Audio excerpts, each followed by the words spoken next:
Hi, There he is. Hi, can how's it you going? see me and hear me good? Perfect, Can you? actually. All right, fantastic. Hey, very nice Yeah. to see you, man. Likewise. Yeah, it's funny we're talking like halfway across the world from each other, you know? Yeah, we have like 9 hours difference, I believe. I know, right? So what time is it over there It right now? is 7 p.m. 7? Okay, not too Yeah, late then. I know we had to work out the time difference, so it's 10 a.m. where I'm at. So, yeah. so you're Where in are Italy, you right? based? First again, I'm in Italy at the moment. Yes. Yeah? At the moment, Mr. Yeah, because Jet Setter. I live in Austria myself. Oh, okay, Yeah, cool. yeah. So yeah, I spending the next month here in Italy at my parents' home.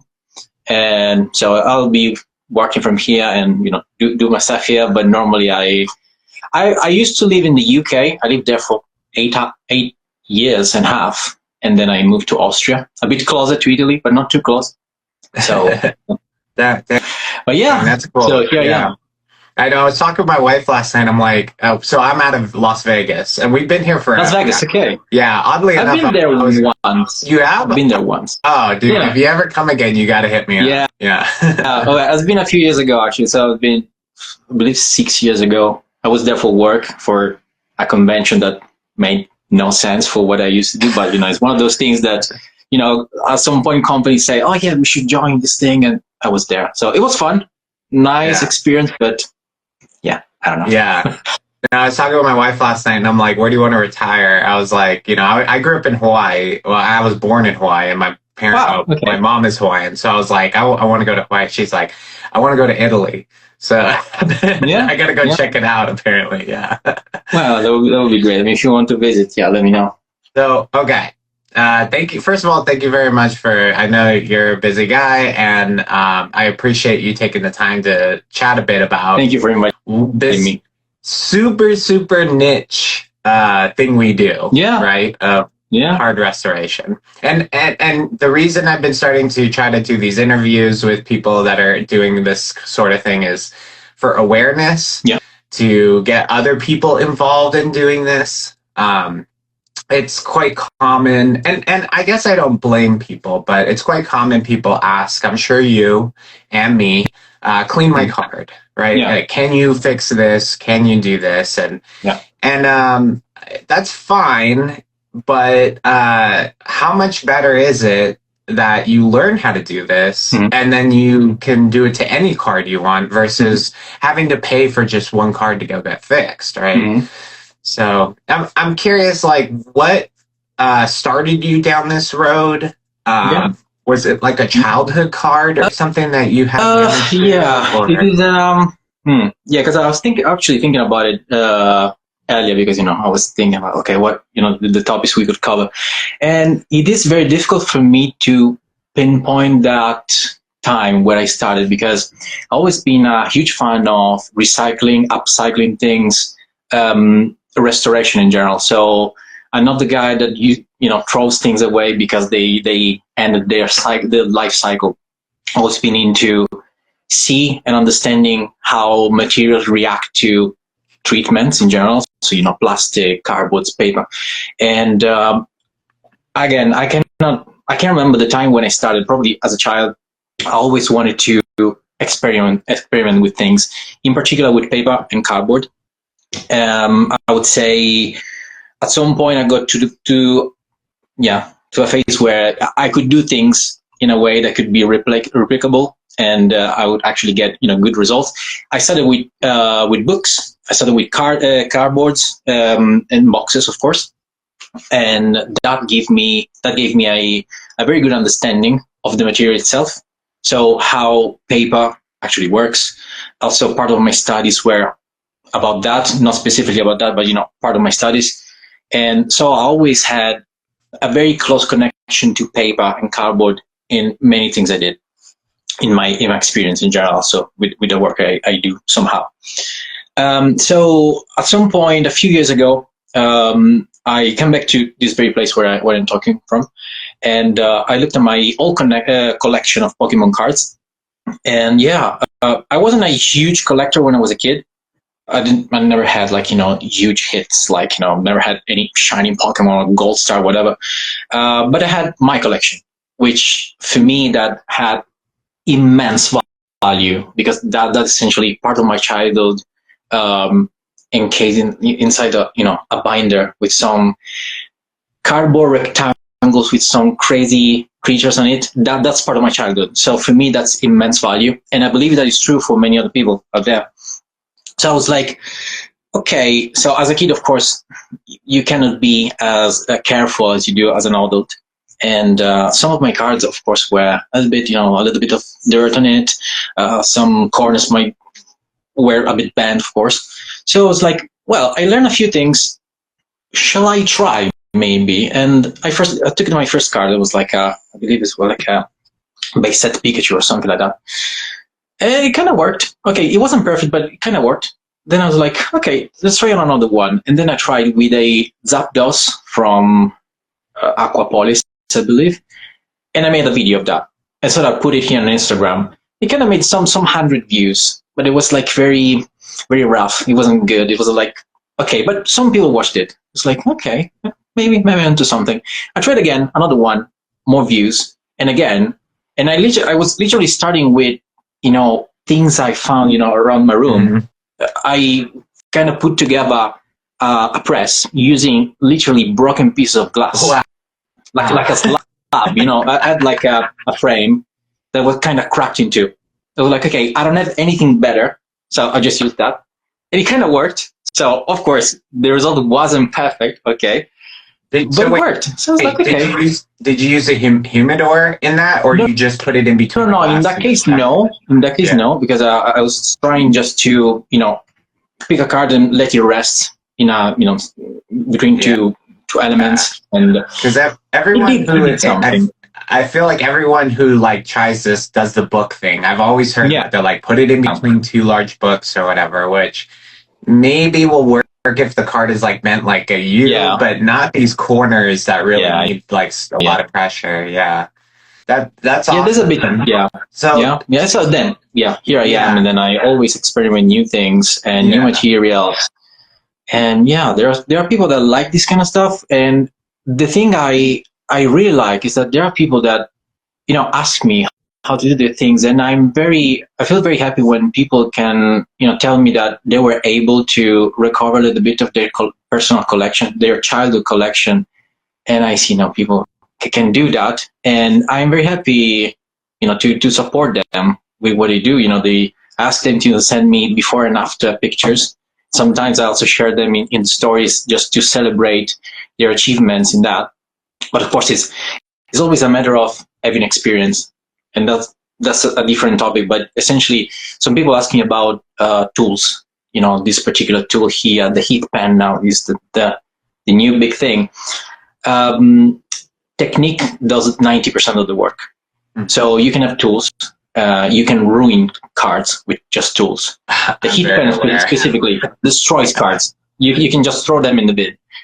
90% is the technique that allows you to achieve something, and you need to get the technique yourself. You need to train your brain in your hands to do something, and that's something you need to learn with your experience.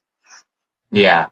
By the way, chat, if you want to ask some questions, feel free. I know we had a couple of things down here. One was talking about this tool that I found. Yeah. So that one, I've seen that one in the stories.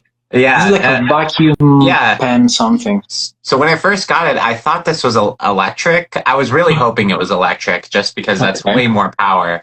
But it's more like you squeeze this button in here.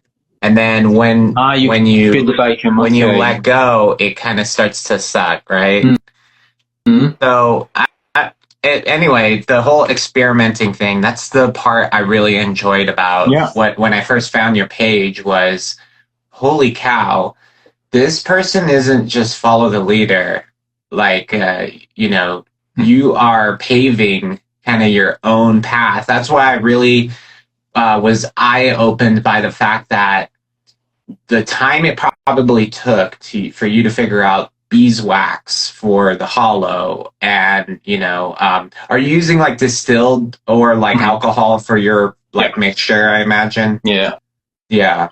So all these things, Yeah, it is a lot of try and error. I cannot show you the pile of ruined cards I have because it's in Austria, but it is quite high, so it's quite tall. So Yeah. of course, as any hobby or any passion or any work you do, any job you do, there is always some sort of money that you have to spend essentially in trial and error. So you're actually paying for your experience because you pay some money that could be the cost of the card, the cost of the tools, the time you spend failing miserably sometimes. You need to keep that in mind because nothing comes for free, especially experience. You need to pay something in terms of money, in terms of time. Sometimes you don't realize how much you're putting into building up your experience. But if you think about it, you're actually investing. Okay, you're not just paying; you're just investing because that experience that you're gaining most likely will repay you over time. So you benefit from it. The longer you do, the better, of course. So yeah, it is normal. It is expected actually to waste some of your time, which is not actually wasting, but experimenting with it.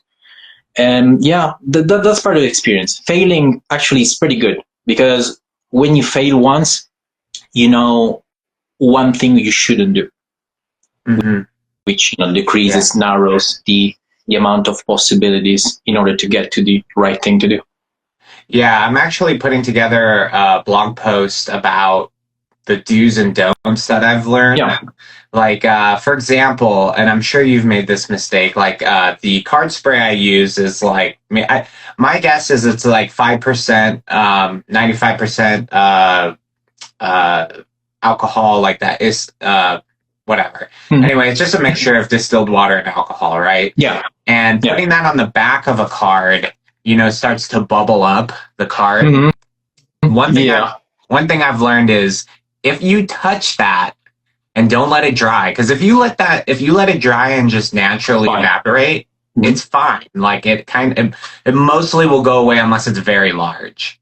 Yeah. But one thing is like if you're like, oh crap, I got water on it and it's bubbling, mm-hmm. and then you start to try to press it down, wrecks the card. Yeah. Like that at that point you're like altering the paint and it's like Yeah, absolutely. It's so funny because of how micro level this stuff is, like that's why I really in fact I think don't you have one of the microscope things? Yes. Like when you started showing that, I was like, I should really get one of those because before that I have this little tool, which is pretty cheap. Honestly, it's a good tool. Like if you don't want to go all out, which is just this little guy, and you'll get 80 I mean, it's crazy when you look through this thing. You can literally see the dot matrix printing on the card. Yeah, it's beautiful. Yeah, it feels like you're like a scientist looking at bacteria on a plate or something. But it is very eye-opening. Like if you have a white dot, for example, and you're like, is this dust or is it paint that's chipped? This tool is actually quite nice. But I do love the big setup because especially for presentation, like when we're recording videos and stuff, but for a quick scan of the card, and this thing has the ability to even like record onto an SD chip and stuff. It's quite advanced. So it's very cool. In fact, there's another person I started to follow called Rocket Collects who uses the same thing. And they take the video or the picture that they took with that thing and put it onto their iPad. And then they have their pen like with the iPad and they like circle the damage or the dirt. So that's a good strategy. Before they even touch the card, they're kind of giving a pre-assessment, which I'm like, holy cow, like me, I'm just like, oh, there's something, let me go fix. Okay, let me look again. Okay, there's something, let me go fix it or clean it, but it as this whole thing matures more, I'm finding that there is some sort of method to this chaos. Like there are certain steps that are better to do than others. For example, should I fix a bent corner or should I clean the card first? And for me, I've done both, but the more I'm thinking about it and learning from others, it seems like cleaning the card first and then pressing it is probably your best bet, because if there is dirt or whatever and then you press it, it's just going to make it that much harder, or even indent that little spot where the dirt was. Yeah, the other one. Yeah, there's one thing that I wanted to cover actually. It actually has a name. So if you look at long enough, you'll find a name for everything, and that issue is actually called pebbling. You know, it's like pebbling. Okay, whatever, because pebbles maybe. So essentially, when you have like some little grains and you press it, that sometimes happens into a press, but maybe we can cover that in a second. You can create an indentation, and that something happened to me after cleaning a card and using sleeves. Maybe a little grain of dust or whatever was trapped inside of the press. After the card was completely dried, I see the card. It's fantastically flat or whatever, but it has a very tiny pin dot in there, and that was because some dust. It was so annoying. Yeah. So that's one of the reasons why I changed one thing that we can cover in a bit. Actually, you can see some of the presses here. It's from my personal collection, but we can see that in a second. I wanted to use something that was a bit more consistent and easier to clean, and a way that that could help me stray away from using sleeves in the press, because that doesn't really work for me for a few reasons that we'll tell in a second. But yeah, in general, as you said, cleaning, I believe it comes first, because cleaning actually removes something that is on top of the surface. So that means that if you look at on a very tiny scale, that's something that is on the surface. If you press it, of course, that thing has to go somewhere, right? Yeah. And the card itself is not flat. We don't live in a 2D world. We live in a 3D world, right? So even a card has a very tiny depth, and of course that has some empty space in it, because card and paper is very porous. So in those pores, waters can flow in. So when you use the humido and other things, otherwise it's just empty.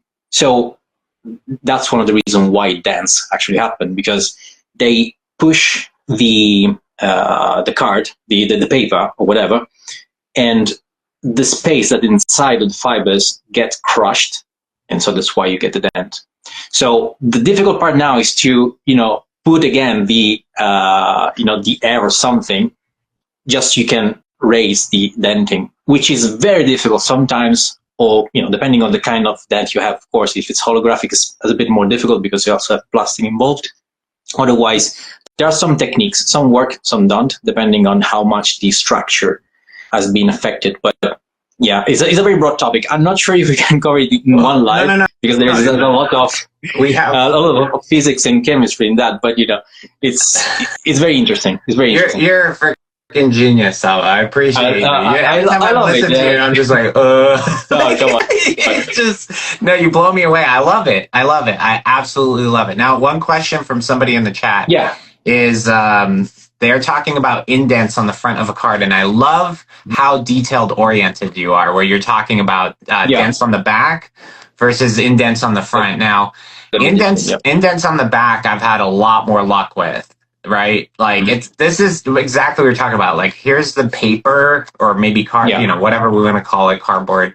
But this front, this right here is the most difficult. It is so. This is the most difficult part of a card to work on, right? So they're asking, how do we get rid of indents on the front? And to be quite honest, the only thing I can that I've tried or seen that people have done, and I'd love to hear your thoughts too. Mm-hmm. And maybe I'll grab something just to kind of give an example here. So here we have the foam mat. Yeah. Okay. And just like you said, this thing's it's porous. It can give when I push it in, right? And so one thing I saw somebody do recently that I was like, okay, this could probably work, but I'm sure there's got to be better ways. Again, this is such an evolving field, but taking this and let me find this real quick. Yeah, here we go. So, one of our plates. Yeah. And we put this guy here. So, indents on the back, you can probably use like your method that you're talking about of localized humidity. Yeah, I love that. The whole putting the piece of paper where it is.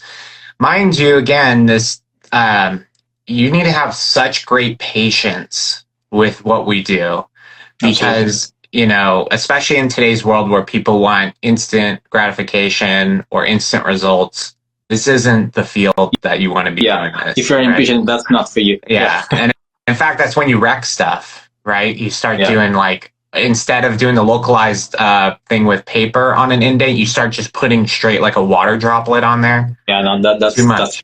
No, right. That's a no. So, but the front, interestingly enough, this is something I've seen recently. So let's say you have an indent here on the card.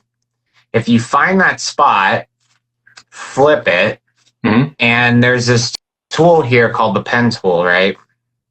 It's kind of like it has a little bit of give. It is kind of stiff, but you know, I've got softer ones, and so it's just, you know, over time you kind of work through it, and these come a little softer. Even if you hold it with your hand with a little bit of heat, it starts to get a little softer. So this is one of the tools that Kurt Card Care guy, which by the way, he's kind of the whole reason I got into the card stuff. Yeah, I've seen something from him. It's pretty good. Yeah. And he does a very good job. Yeah, and he's very passionate. That's what I love about him. It's like because I've talked with him quite a bit. It's the passion that, and then even with you, that you're not doing this because you just want to make a quick buck. You're doing this because you truly love. I have another, either job. Exactly. Yeah. So anyway, let's say the indent's on the front of the card, and when you flip it, pushing down into the foam to try to push it back out, push the indent back out this way. And then on the back, with the localized humidity, getting that to lift back up, pressing it. I think, honestly, it's the only way that I know of to do it on the front of the card, because it's that plastic is so hard to work with. That's why when I saw you use a heat pen, I was like, holy cow, I've been using humidity this whole time, and I'm not thinking about. I've even tried throwing cards in freezers. I've tried, and by the way, don't do that like too much. There's so much water that gets into the card. One thing that is nice, if you do press a card and you throw it into a freezer, like let's say you get too much water on the back. I have noticed if you throw the card briefly in a freezer, it does seem like, because if you think about it, heat expands and cold compresses. Yes. Right? Yeah. So if you throw it in the freezer and you want something to compress, like for example, let's say you do the thermal pen on creases or whatever, then you quickly throw it in there and it compresses down, and they kind of repeat that process. That might be something of interest, but I haven't tried it too much. But I'm curious, what do you? I mean, so here, let me throw something out there real quick. Yeah. So this page I started to follow absolutely is onto something here, but won't give up the secret sauce, and I don't blame her. She's obviously put a lot of time into what she does, but this gives me a lot of hope that there is a way, right? Yeah. So on that one, so I had a look what she does. She does an amazing job.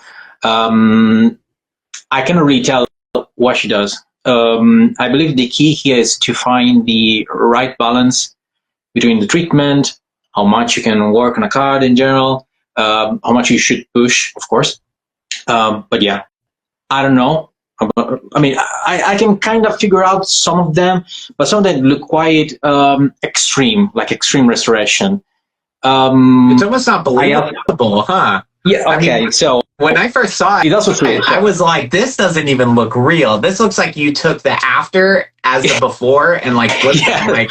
That looks like, but I don't think it is. It's not. And, it's not. No, if you look very closely, you can see where the crease was. So for sure she's doing this. Now, one thing I've noticed she said is she's only taking cards that are 4 to 5 figures now. She didn't even touch little cards anymore.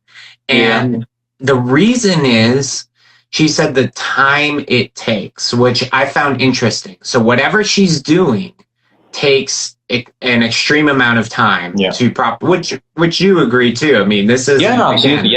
It to do it right and to not mess up a card more, you need to be very detailed oriented. In fact, I hate working on multiple cards at the same time. Like right over here, I've got 3 cards I'm working on, and it's a little stressful, right? Because you're trying to balance like, okay, what was this one? What was, you almost have to like keep notes. In fact, these packages up here, these are all people's personal collection, because I don't like fixing cards for people that like just want to go and flip it. But if it's like, hey, a childhood card or something, I love those stories, right? So these cards, I never open up multiple orders at the same time. First of all, I don't want to mix up people's cards. Okay, well, that's correct. But second of all, going one card at a time and doing my best job. The question I hate the most from people when I'm doing this is, what's the turnaround time, or how quickly can I get it back? And it's like, don't rush me, please. You cannot rush this kind of works. I mean, you can get an idea of how much time, I don't know, like humidor treatment, and depending also on the temperature you have in your apartment or your studio, you can kind of figure it out. So for me, I would say one card takes like 1 week sometimes, or maybe 10 days, depending on what I do on it. If it's just a cleaning, it takes 2 days, 1 day, whatever. Yeah. But it depends. So you can kind of figure it out, but it's good to keep expectation, in the right place. So if you have someone that asks to, fix their card, of course you need to be very open and say, okay, so I'm going to work on your card. I expect to take, 5 days, 7 days, but if something requires more time, you need to be completely open, because I'm just working on your card. I want to make something very good. So maybe there are a few more days to wait. So it's good to be open, and something I learned in my daytime job, of course. But all the kind of skills you can kind of they are kind of interchangeable. So you can learn something somewhere and use it in a different field. So being very open with people, I believe, is the key for everything, and that's also the reason why I like to share my what I do when I do this kind of stuff, because I don't like to gatekeep.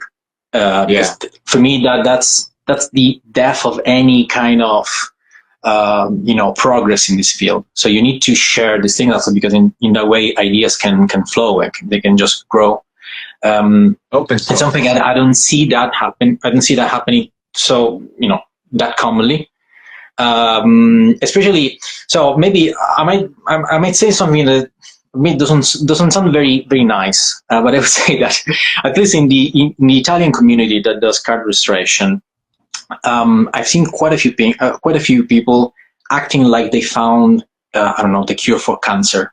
All right, so they feel like we do this wonderful treatment that brings this shining Charizard to a whopping 4,000 whatever.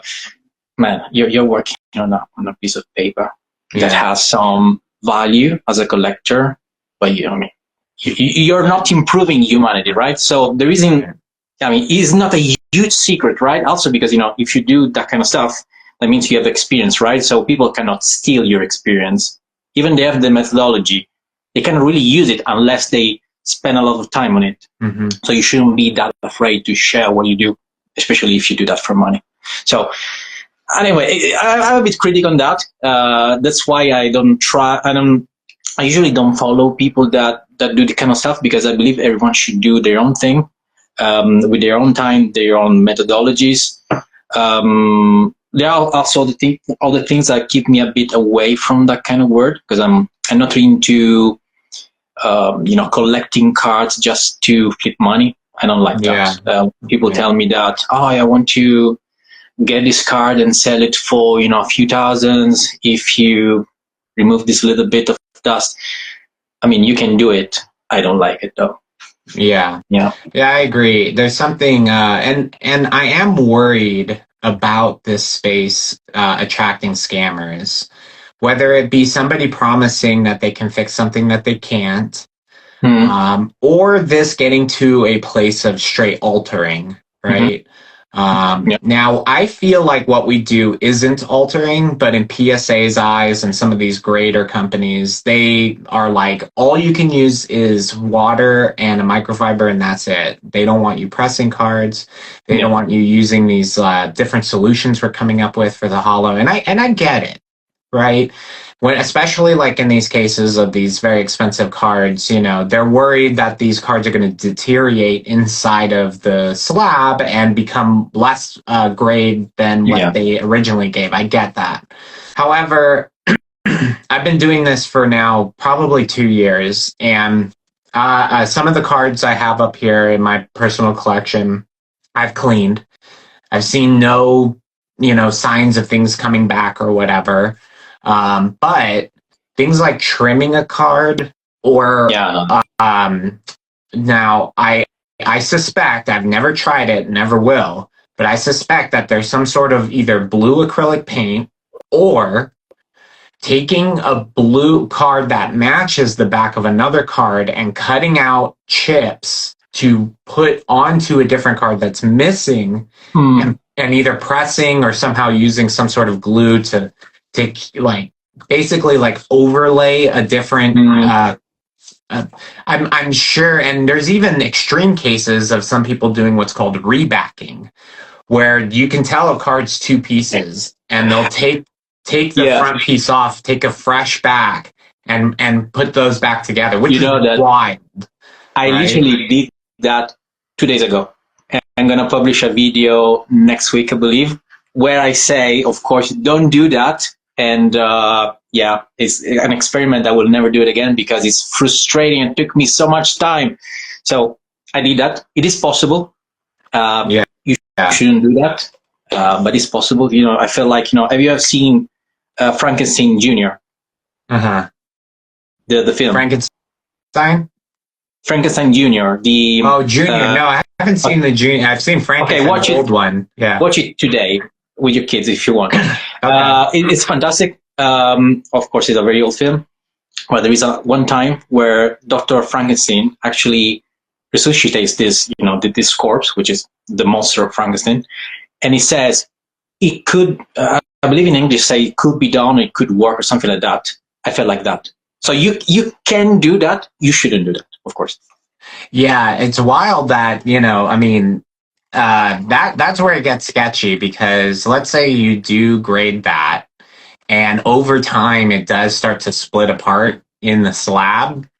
Yeah, I mean, you shouldn't do that, of course. It's not worth it. No, so anyway, here's my point. Like, the worst type of scammer that could come into this place, other than doing some of those things. And okay, first of all, if you're not going to grade the card, I don't care what you do to it. Yeah. Make a paper airplane out of it for all I care, right? But when you grade something, I do agree. And people give me a lot of crap for this. They're saying, you don't tell people that you clean these cards. And I will say, when I sell a card, and somebody is a true collector and they ask me, because by the way, what I do is not a secret, right? Yeah. There are people that do what we do, but don't go public with it, grade a card and don't tell anybody, which is kind of diabolical. But I've had situations with very expensive cards where people don't agree with what I do, which is fine. Everybody is allowed to their own opinion. And he said, I really want this card. It was a first edition Umbreon, like the original Umbreon. And he's like, did you clean this card?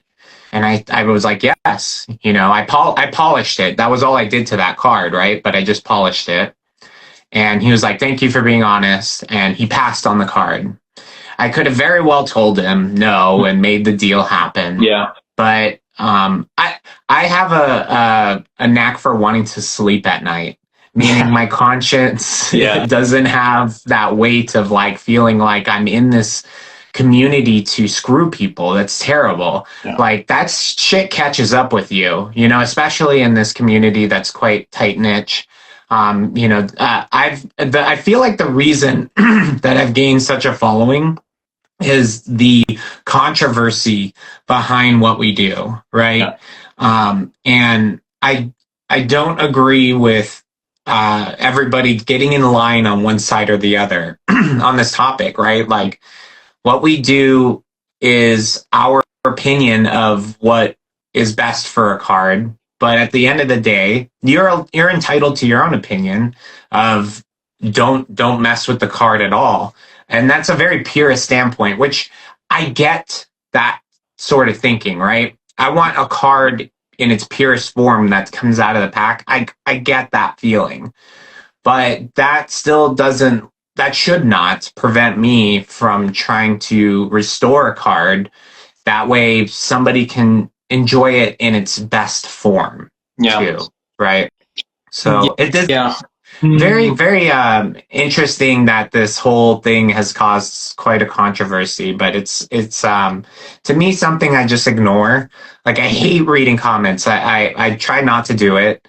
And I get some people saying some pretty nasty things about me, right? You know. So you always have to keep in mind that, a very good amount of people that, follow you have very good knowledge, about what we do, about collecting, but there are also quite a few people that don't know shit.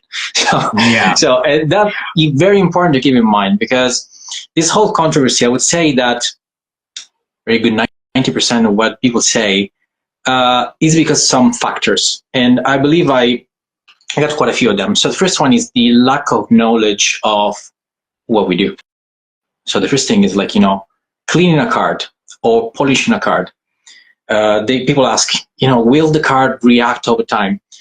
That doesn't make any sense. And the reason is, if you use water, or if you use stuff like, I don't know, beeswax, or, something like, greasy thing that you then remove, there is no chemical reaction that happens on that stage. So if you clean something with water, or, with something, even soapy water or whatever, something that is very watered down, there is no chemical things that you put in play that will deteriorate your card.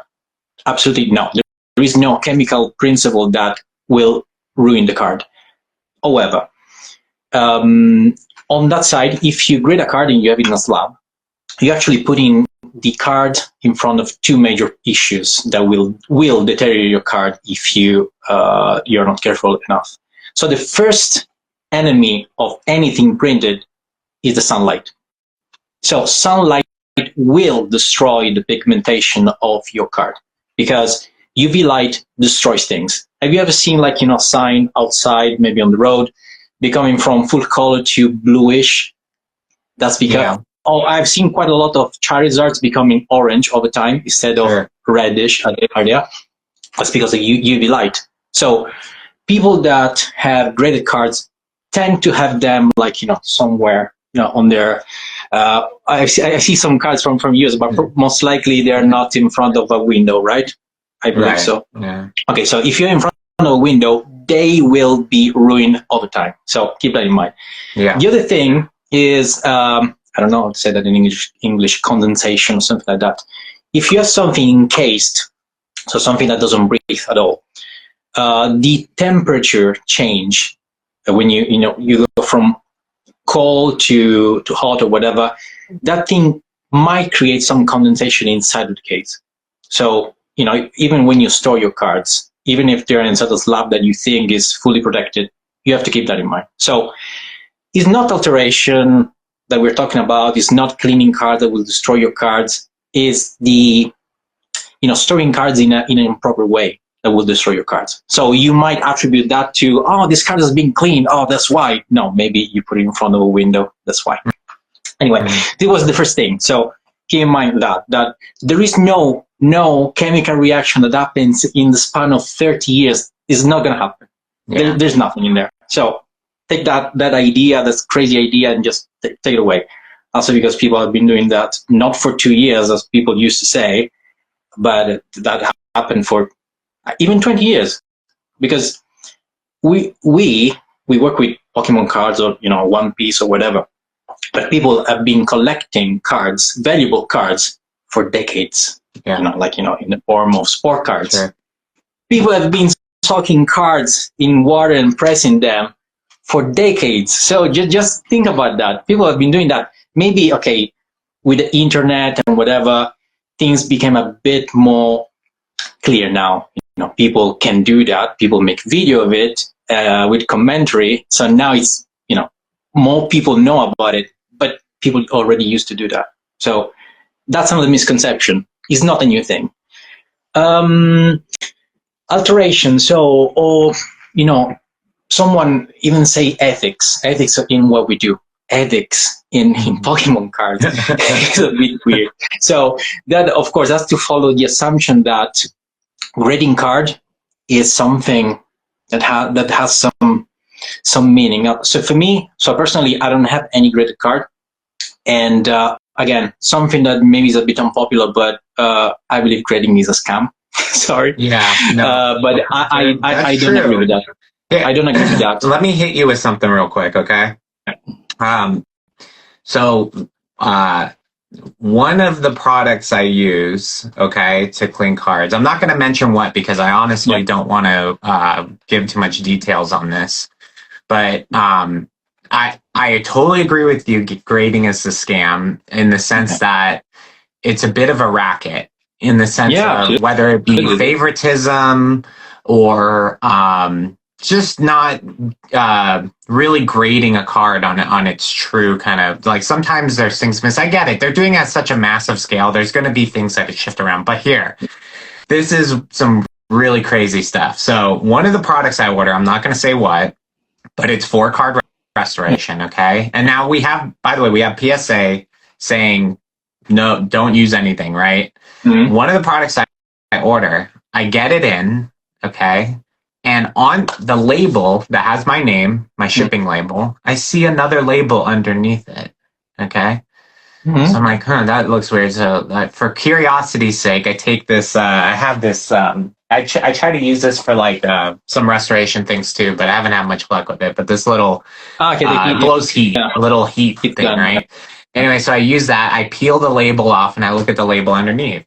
I see a person's name on there. It was shipped to, right? So they basically just took their box, slapped my label on top, and shipped it. So there's a high level of probability that this box belongs to whoever the original label is addressed to. So I look on LinkedIn of this person's name. Person is very high up at PSA. All right. So mind-blowing in the sense that you have PSA saying, don't do this stuff. And then people in PSA doing this card restoration techniques. Right? You think about it.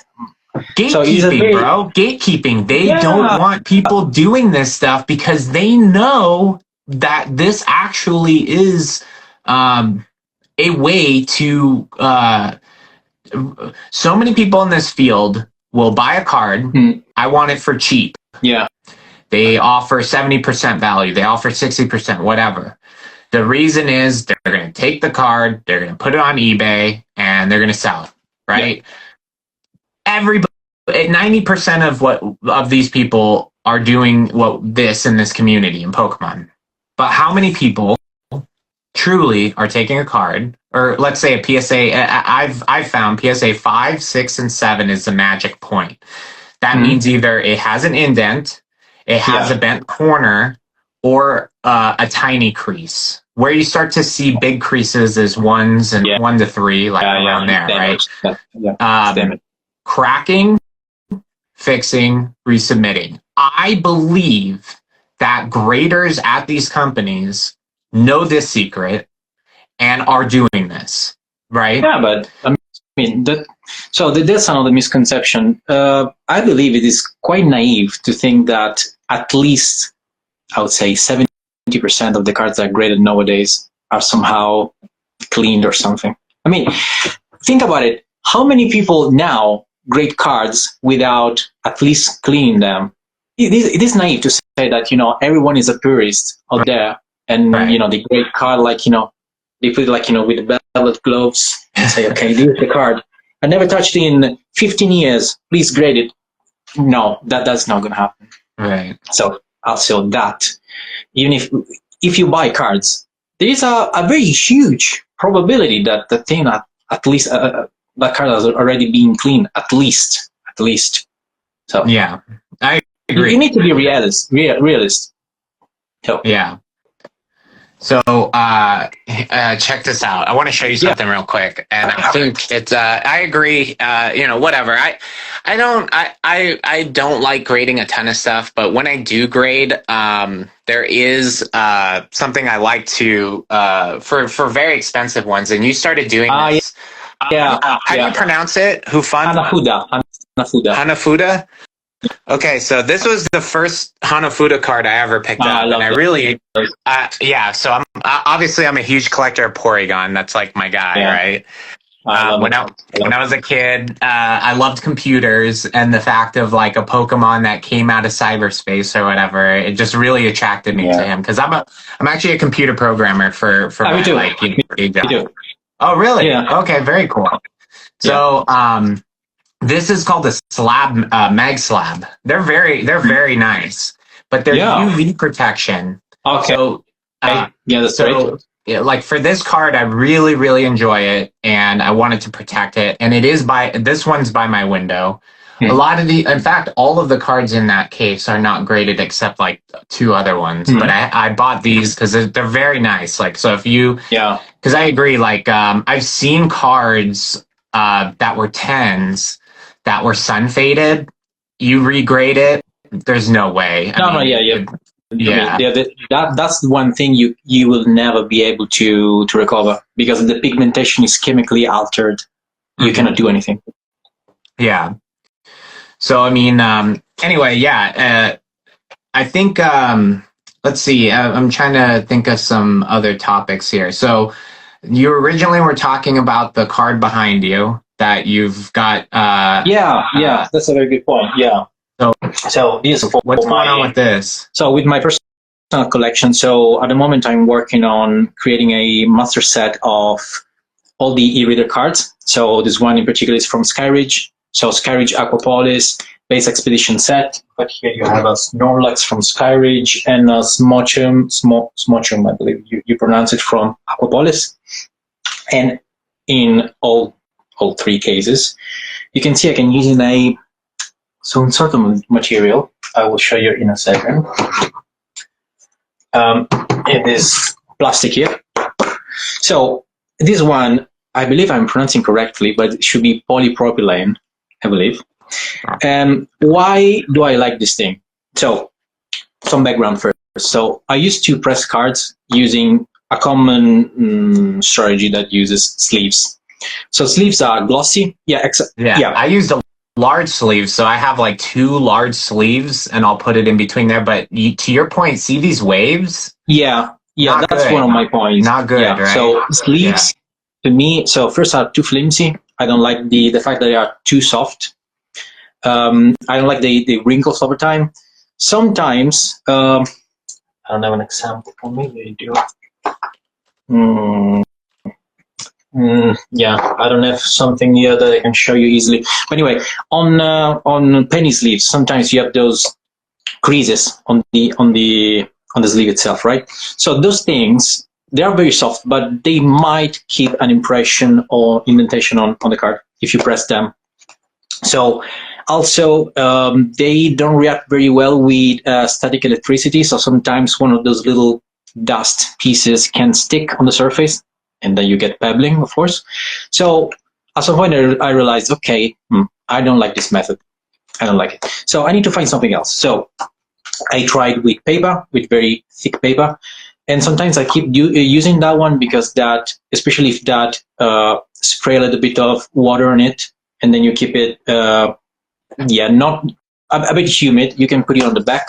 So you can give extra. Probably you've seen that on some of my reels. I put it on the back on the card. That gives a little bit of humidity, which is pretty great. But in the end, I realized, okay, so I need something that I can clean easily. So this one does a very good job, but because you can remove all the grains very easily with a little brush. But this one has 2 grains. So if you look at this thing, I mean, it's very difficult to show you here, but it has 2 different grains. So this one, I don't know if you can hear it. Yeah, it is rough. This one is much smoother. Okay, so This grain here, the one on the front, is a bit rough, so it's not good because it can actually leave in some dents on the card. Mm-hmm. But this other one kind of matches the grain of the back of the card, which, if you look under the microscope, or even if you just put your card like very close to your eyes and with the right angle, you can see that the texture of the card is not smooth. At least there are some cards that are smooth. Some old cards, Japanese cards from the vending machine, those are glossy. In fact, sometimes when you buy them, they actually say, old glossy cards. But most of the cards, they have some paper texture, of course. Yeah. So you want to keep that texture. So if you press the card too much with sleeves, sometimes the glossiness of the penny sleeve can actually be transferred on top of the surface. So you get glossy cards. You don't want those, right? So since this one has a very fine grain, very fine, you can barely feel it, I can press cards and they come up very well. So I'm now using this one, and this one is giving me very consistent results. I use them for my personal cards, for customer cards. They work very well. They don't stick, which I don't think I want to have. So I tried with other things that didn't really work for me. Some other material that I can't remember right now. At some point they could actually catch some little pieces of print of the printing layer, especially for the back. I was crushed because, oh no, what's happening? And then there was a very little blue dot in here. So I scrapped. I ditched those. But this one, again, polypropylene, I believe you should pronounce it. I don't know. So he's doing a pretty good job. The reason I think it does a great job, and here's one of my suspicions on that, is first of all, the problem with doing this is the reason it starts. By the way, this wasn't wavy, right? Yeah. The reason it gets wavy is because of the moisture trapped in the card. And what I love about this new thing you found is that texture, that tiny bit of texture leaves a little air gap. A little bit, yes. That helps. Allows the humidity to leave that chamber, right? Versus trapping a card like this, you kind of, and this is the only way I've been doing it, is I'll take the vices off, let it just sit, and then put the vices back on and kind of let it breathe. Yeah. Kind of repeating this open and close sort of thing. But there's another thing you can try. Check this out. I just bought this. This is for pressing flowers. And okay. Yeah, something porous. Yeah, highly absorbent. Problem is it's very textured. So I'm worried. I haven't used it yet and still in the pack, but this is one of the things. And then to your point, cardstock, right? That's also something I'm like, okay, let me give that a shot. But interestingly enough, I talked with this guy, Shiny Asset Exchange. Again, somebody who paves their own way, figures out their own methods. And one cool thing he's been doing is using this heat press. I've seen that. Yeah. So there's this, let me dig in my DMs here. He put me onto this, which I haven't bought one yet, but I probably will just experiment with it a bit. Let me see if I can dig up the link here. Here it is. So this guy here, follow. Yeah. Normally you use that one for printing T-shirts. Right. Yeah, exactly. And it's funny. Anyway, he's kind of come up with this way to using these foam mat, this aluminum sheet, and parchment paper, kind of sandwiching the card. I can't see the video anymore because it expired, but it has that same wavy look. So he'll put it in the heat press at 180 and kind of cook the card for 24 or whatever. But it was a very effective way to get that humidity out. Because one thing I have noticed that is, and I made this mistake in the beginning, if you don't dry a card out, and then you just put it into a card saver or top loader or something. Yes. Yeah. And, it's an easy mistake to make when you first start doing this. But that is still something I think up for debate on the best way to kind of like dry a card, and that's why I like about this new method that you've come up with the was it polypyrethane or polypropylene? Polypropylene. I don't know how to pronounce it. It's too complex for me. Yeah, polypropylene. I just Googled it, and I feel like a scientist right now. I'm like, yeah, I mean, you'll find it like in they're just very this kind of stuff, like normal size sheets, and just cut them in the size I need. And they're not super thin. I would say 0.5 millimeter. Mm-hmm. I would say probably thick, and they do a pretty good job.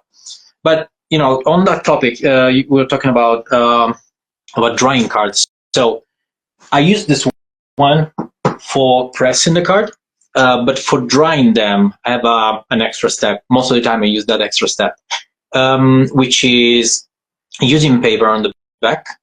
So it is kind of a hybrid between your method with the card flattener, so something that actually has, let me grab it. So, something like this, I mean, you have it. So with magnets, so you can just open it. Yeah. But what I do, I put a very thick piece of paper. I don't know if there is a technical name for that. It's like a very thick sketching paper. So it's like, I don't know. It's just the thickness of it. It's very porous, so it's good for drawing with inks. But there's nothing special to it. I believe it's just unbleached. So it's like it's kind of yellowy, but there's nothing crazy about it. So I put a piece of paper with the shape of this thing. I put the card on top, and then a piece of this. What happens is the moisture gets sucked from the back into the paper. And then I just keep it flat. And I do this thing for like 2 days. So one piece of paper gets the humidity. I exchange the piece of paper. I do it again, and the card is dry. I don't use any heat. I don't use any extra pressure, because this pressure is not that much, really. So let's say that the drying phase is separate from the pressing phase. For this pressing here, I want to slowly, okay, the card dries a little bit, but the moisture comes from the borders mainly, and the one that is trapped in the middle is still there. So it can flow away. Sometimes I put the cards like this, and then like this, and then like this for a few days until it needs it. But then the proper drying phase happens with this kind of stuff with very dry paper that absorbs the moisture, and that really helps me helps the drying steps, because the heat is fine, but I'm not a huge fan of, I don't know, using heat on the whole surface for a long time, because that can actually trigger some maybe chemical reaction. I don't know enough about it to, of course, to give an opinion. But paper and heat and ink in heat, they are not huge friends, let's say. So, the less they talk to each other, the better.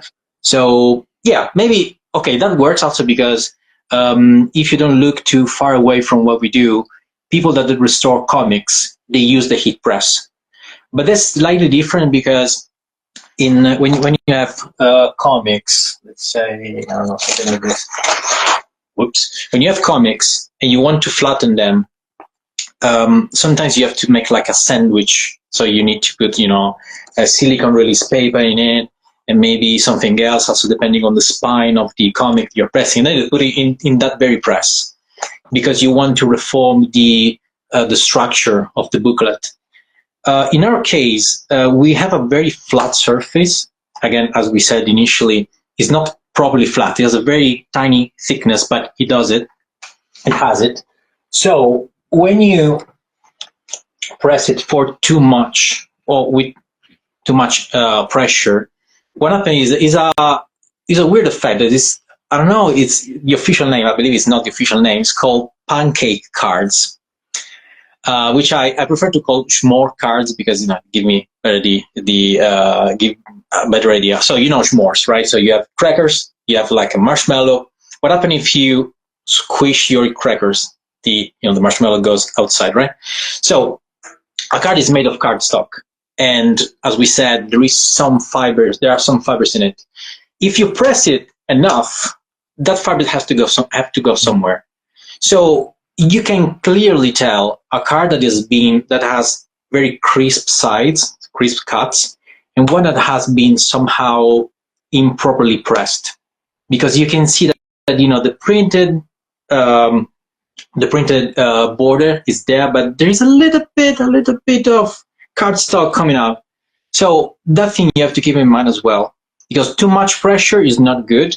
Sometimes you have to press something in order to remove it, but then you get another issue. You can create all indentation. You can have a depressed area, and that is very difficult to remove sometimes. So again, as we said already earlier, the key is always in finding the middle point in how much pressure, how much humidity, how much heat sometimes, and just push the card as much as you can, not as much as you should, not as much as you can, because you can definitely flatten that card and make it like I've seen someone using it's like a tool for jewelers. It's like some rolls that can flatten metal. I don't know the name of that thing. Man, the card was so flat that it was actually thinner, much thinner. Wow. So yeah, it works, but it's much thinner. So the card is, you can trash it really. Yeah, there's that book press. I was debating on buying one of those, that like screw down book press thing, but I didn't end up getting it because I'm like, man, I mean, that looks like it could be too dangerous where you just give it too much, right? Yeah, so it depends. So again, if you put that inside of a book, then it's not really an issue, because you have all the thickness of the pages. So paper gives some more play for the space, because your card is made of paper, but also the pages are made of paper. So you kind of balance that extra pressure you give. But you just have the card, and then to plastic slabs, acrylic slab or metal slab, then there is not enough space for the card to actually take the space it should. So maybe you can use the book press if you put your card between, I don't know, some shielding material, and that could be the pages of a book. Yeah, you can definitely do that, and I'm sure there are some benefits in doing that. My only concern, or really doubt about it, is that maybe you really don't need a book press to achieve the result you can get with it. So I don't know. I believe there are more efficient way to get to the same result. That's why I'm not a huge fan. I have one. I use that to treat a card that is like that Nidoking, that Crystal Nidoking, that was very bad condition. Now is less bad condition, but still bad. But that one was warped, like a very wavy shape, and I needed very high pressure in order to reform it to a flat surface. That one helped because there was enough pressure to keep it in position for like 1 week. But for normal cards, I wouldn't use it. Yeah, you put a lot of time into. I can tell you're very passionate about your videos and the content you put out. Like I love the vibe of them. It's like very like chill. Like, here's what we're working on. I love it. Right. One thing I would say is definitely everybody give Captain Jack Parrott a follow, but also go on TikTok and follow him, because when I watch your videos, I unfortunately don't speak Italian, right? Yeah. So I try. Instagram has this translation thing, and it works for like 5 of your videos, and the rest of them it doesn't. But on TikTok, it works for all of your videos. Okay. That's good. On TikTok, if I see a video I like on Instagram, I'll go over to TikTok, which unfortunately I don't post on. I should. But I'll go to your TikTok and watch the video, because then the translation is perfect. Then I can kind of hear what you're saying and stuff like that. Okay, good to know. Yeah. I assume that even Instagram did a better job. But okay, well, too. Yeah, I'm kind of frustrated by it. Like, it seems like TikTok's way ahead of the curve on some of this stuff.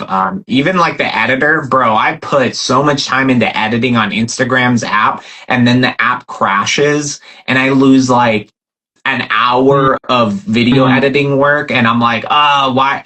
I should be using Adobe Premiere or something like that to put my stuff together. You know what I mean? I've been using, so yeah, initially I also started with the editor from Instagram. It was okay, but yeah, it wasn't reliable. Now I do the editing offline.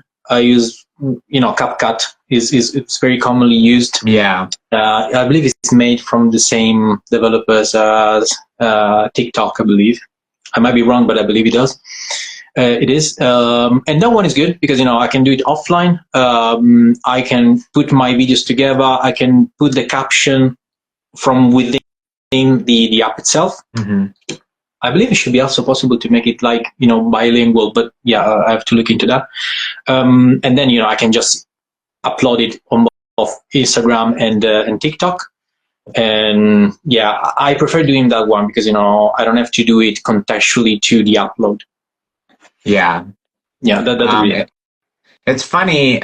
Some of the most viral pieces of content I've had, I've put like 20, 30 minutes into, and the ones I put hours and hours and hours into get like 100 likes or whatever. Oh man. It's so the algorithm is so frustrating, but I don't like chasing that stuff anyway. But anyway, I want to get back on topic here. I want to show you something real quick. So this is very cool. And this is basically, we've got here a vintage card, and this is a modern card, and likewise vintage Japanese, modern Japanese, right? I wonder, have you kind of experimented a bit with the differences in the actual they're widely different, I would say. Even so, there are differences on the back depending on the era, depending on where cards are printed actually, and also on the front. So even if you look at cards from the base set, cards from the X era and so on, even the holo is different. So the material and the printing techniques are different. So you need to treat them accordingly. Anyway, going back to the back. Vintage card. So we're talking about from the Western printed cards. So with the back that has the Pokeball opening on the wrong side, right? So that one, if you look at it, is the wrong side. I know. I didn't notice that until recently when I guess the new card game that's on mobile. Yeah, they finally fixed it or something. Yeah. Anyway, for all these years, Anyway, so the back from vintage card initially was printed from a different company. So initially, Wizard of the Coast was the producer of those cards, the same one as Magic. Yeah. So this one, same card stock, same thing.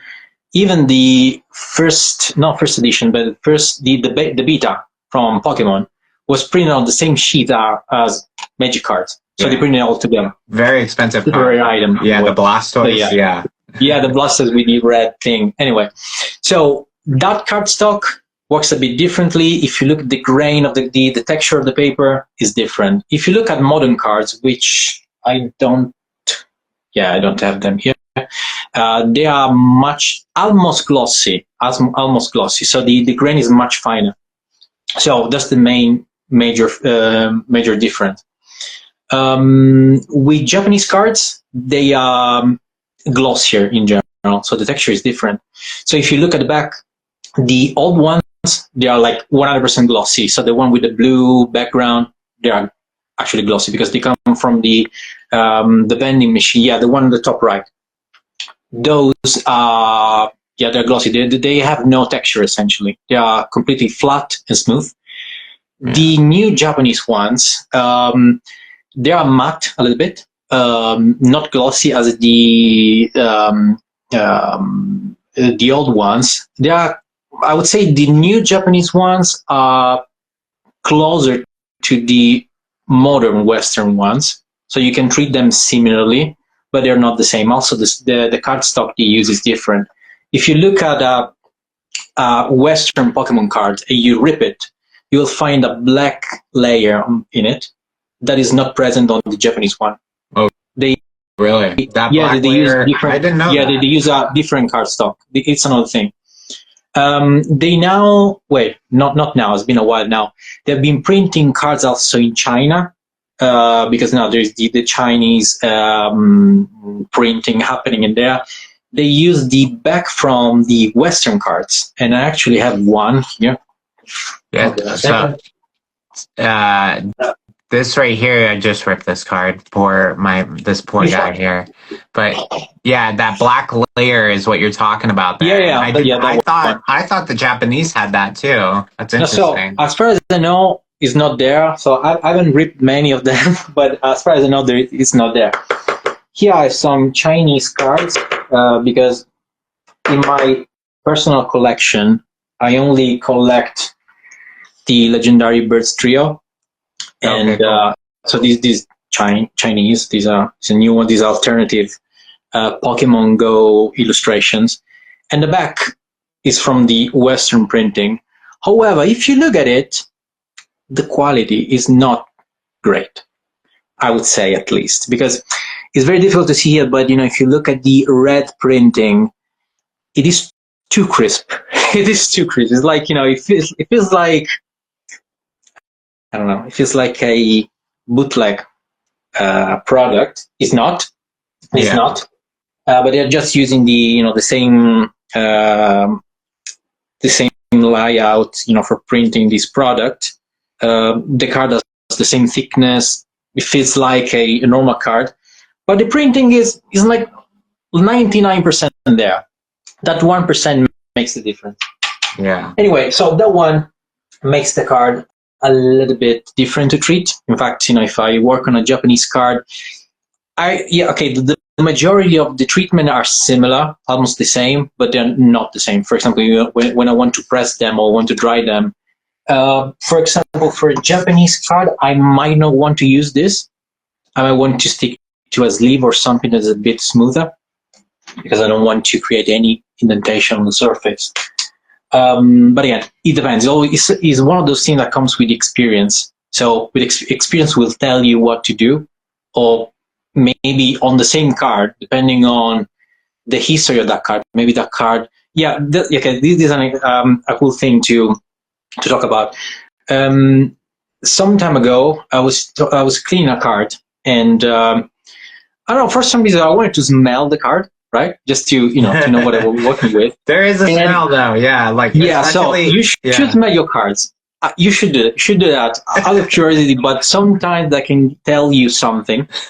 You can clearly understand if the card comes from the house of someone that smokes. That's very important. Yeah. Sometimes you can tell if they have a cat. Really? Yeah. Sometimes, yeah. Because male cats have a very distinctive smell, let's say. Yeah. So so sometimes they can help you understanding what's on the surface. Maybe that is like some debris that come from the head is not maybe people smoke in the room. So sometimes that thing is not as soluble as normal grease you get from your hands. So knowing that stuff helps you understanding how to treat the card. But of course, you need to learn those things, and you can learn those things only by trial and error. One thing I've noticed too is if the card has been stored, in Las Vegas, it's very hot. Yeah. And some people store their cards in the garage, which means you're basically putting your cards through 140-degree temperatures at some point, right? A little oven. So, and this card I know for a fact was stored in a garage, and what was interesting about this card is how dry this card is. There's absolutely no moisture in this thing. I mean, it's got cooked, right? But what I've noticed about it is how brittle the card is. Like, Yeah, yeah. There's always a little bit. I mean, we're made of what, 70% water, Yeah. right? I imagine even in these cards, there's a little You need tiny moisture, bit of yes, yeah. moisture, right? Like if you dry these things out, maybe that's a problem with the heat press, right? Like you suck out all the moisture, you could basically cook a card like this That's an too, issue. right? And So I wanted you to look at that card. Yeah. So, do you have a card that has humidity in it? I mean, it's funny. I've got the thing here, but I don't have one in it. Probably one of the cards that I just flattened here might. Okay, so okay, I don't want you to open the thing, but if you want, probably it is better just to show what I mean. Yeah, I'll pop it out. It's fine. Okay. So yeah. In fact, you can kind of see that moisture there, kind of building up. So yeah, there's still some moisture in here, but yes. Okay, so we've got this guy. What do you want me to do? So if you look at that card, so I think it's quite flat, but is it? Yeah, no, it's quite flat. Well, so maybe it just came out of the press, but this card right here was sitting on my desk. So is that what you're talking about? Is it dry in your apartment? Yeah, probably a little bit, not super dry. So what I wanted to show is that humidity plays a very important role, because when you have holographic cards, you have a layer of plastic essentially and a layer of cardstock. Okay, so plastic doesn't absorb any moisture, doesn't absorb any water. Card does. Okay, so humidity makes the card expand, right?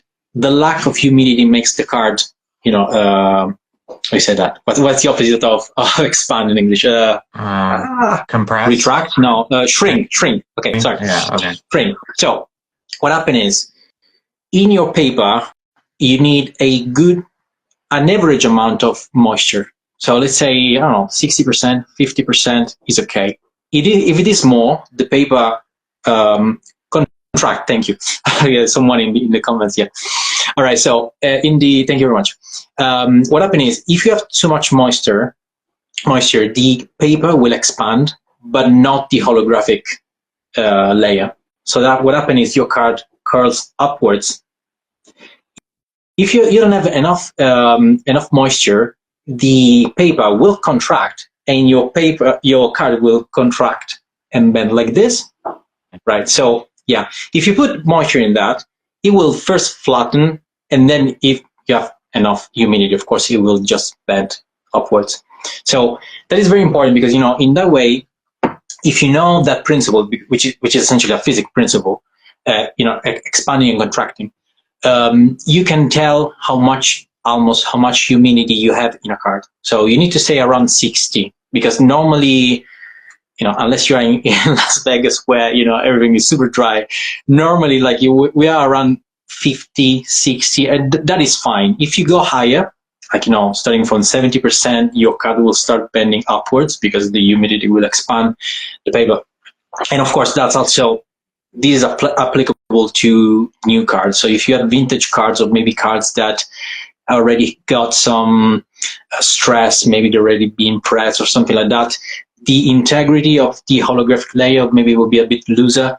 So maybe all the things we said might not be applicable, because maybe if we have a layer that is fully flat, the things we said makes sense, of course. But if there are all the stress involved, again, the history of the card makes sense in this case. To know that makes sense will affect also this kind of behavior. So something I tend to do when people ask me to treat their cards, I ask, okay, can you tell me a little bit more about your card? Where did you store it? Did you buy it from someone? Was it from your childhood?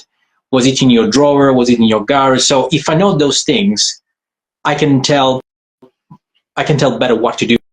So even before they send me the card, I will tell you, okay, so if you store it for 15 years in a garage outside of the sleeve, okay, there's a good chance that maybe your card will never be flat again. But if you store it properly, maybe your apartment is just dry, or maybe too humid, and that's why that thing is happening. So in that case, I will fix the card, flat the card, and also give you more directives about how you can store your cards properly, because that's another topic. So storing cards properly is a different topic, but they are connected somehow. Yeah. It's funny. I have a friend of mine in Florida that fixes cards, and they have a very hard time because it's super humid there, right? Yeah. They have a very hard time trying to dry a card out. So I think kind of what you're saying is like, depending on the amount of moisture, Yeah. it depends on which way this guy is like curling, which I didn't even think about that. That's actually something that when I put it into the humidor too long, you're absolutely right. It will start to kind of. In fact, I think one of the videos where I experiment with the heat pen. I put it in way too long, which I guess I'm curious. So I'm hearing 45 minutes at 75% is what some people are doing. I personally do probably like 15 to 30 minutes, but I do high humidity. I do like 80%. I've noticed you go very high, which I don't know. I haven't been able to get mine that high. Maybe I need to put way more water in my humidor. But I'm curious what your thoughts are about that.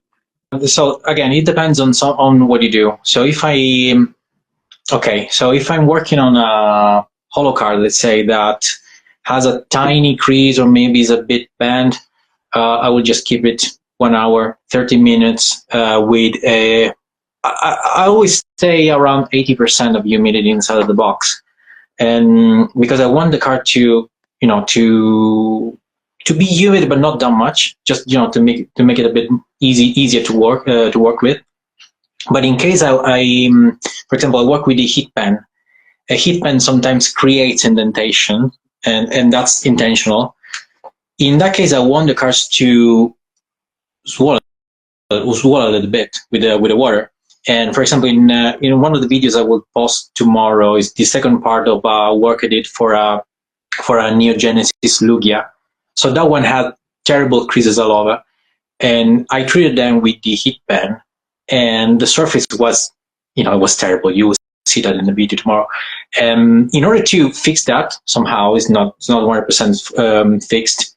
I leave it in the humidor for one full day or even more, because I want the cardstock to actually absorb a lot of moisture, because I want that moisture then to push the holographic layer when it gets pressed. So of course that is a lot of moisture inside of a card, and that will take days in order to be removed, of course.